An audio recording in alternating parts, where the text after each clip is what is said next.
Kisah Sunan Giri, seorang keturunan dari Belambangan yang terasingkan karena kedengkian terhadap dakwah ayahandanya Maulana Ishaq. Simak cerita ini sampai dengan selesai.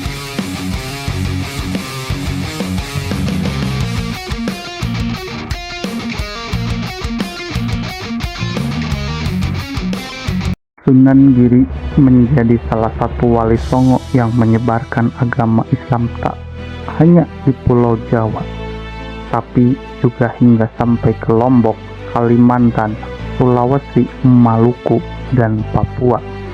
Sunan Giri yang lahir di Belambangan tahun 1442 Masehi dan dimakamkan di Desa Giri, Kebomas, Gresik. Beliau adalah putra dari Maulana Ishaq dengan Dewi Sekar Dadu. Maulana Ishaq adalah seorang mubalik Islam dari Asia Tengah, sedangkan ibunya merupakan putri Prabu Menak Sembuyu yang menjadi penguasa wilayah Belambangan pada masa akhir Majapahit.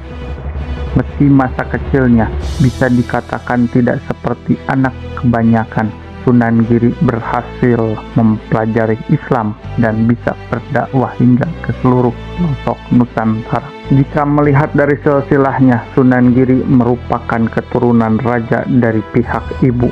Kisah hidupnya ini tidak terlalu mulus karena dirinya pernah diasingkan.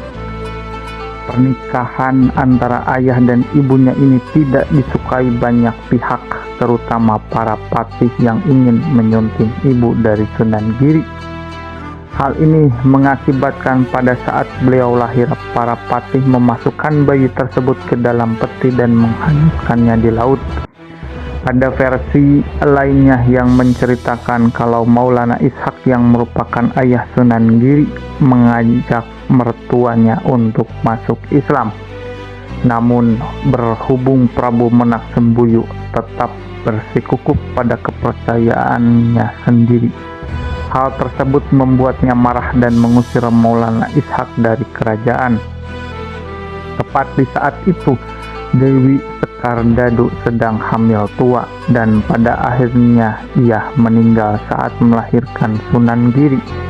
Bayi tersebut pun dihanyutkan oleh para patih kerajaan. Masih ada lagi versi lain dari cerita dibuangnya bayi Sunan Giri. Ada yang mengatakan kalau tepat pada saat Sunan Giri lahir terjadi wabah besar di Belambangan. Hal tersebut dipercaya ada kaitannya dengan kelahiran bayi Sunan Giri. Untuk mencegah wabah menyebar, maka bayi tersebut dimasukkan dalam peti dan dihanyutkan ke laut. Sunan Giri sebenarnya memiliki banyak nama, akan tetapi nama aslinya adalah Raden Paku. Nama ini adalah nama yang diberikan oleh kedua orang tuanya. Sunan Giri awalnya tidak mengetahui kalau nama aslinya adalah Raden Paku. Beliau yang pada masa bayinya telah dibuang ke lautan kemudian ditemukan oleh awak kapal bernama Sobir dan Sabar dan dibawa ke Gresik. Di Gresik beliau diadopsi oleh saudagar perempuan pemilik kapal, yakni Nyai Gede Pinatih. Nyai Gede Pinatih memberi nama Sunan Giri dengan nama Joko Samudro karena ditemukan di lautan lepas atau samudra. Saat sudah dewasa, Joko Samudro dibawa ke Ampel Denta untuk belajar agama kepada Sunan Ampel. Setelah mengajarkan selama beberapa tahun, Sunan Ampel akhirnya mengetahui kalau Joko Samudro adalah anak dari Maulana Ishaq. Barulah setelah bertemu dengan ayah kandungnya, Sunan Giri tahu bagaimana silsilah keluarganya dan alasan mengapa pada masih bayi ia dibuang ke laut. Selain nama-nama tersebut, Sunan Giri juga dikenal dengan nama Raden Ainul Yakin atau Muhammad Ainul Yakin. Nama ini diberikan sendiri oleh Sunan Ampel. Penamaan Sunan Giri sendiri dikarenakan beliau telah mendirikan sebuah pesantren di daerah perbukitan yang ada di Sidomukti, Kebomas. Pesantren tersebut dinamakan dengan Pesantren Giri. Nama Giri dalam bahasa Jawa memiliki arti sebagai gunung. Dari sini Djoko Samudro lebih dikenal dengan nama sebutan Sunan Giri. Pesantren yang didirikan oleh Sunan Giri ini tidak hanya terkenal di Pulau Jawa saja, tetapi juga di luar pulau, sehingga ada banyak muridnya yang berasal dari luar Jawa. Sunan Giri dikenal sebagai pendakwah yang berdakwah melalui permainan anak-anak. Beliau menciptakan permainan seperti gelungan, jemuran, gendir, kerit, dan cublak-cublak suweng.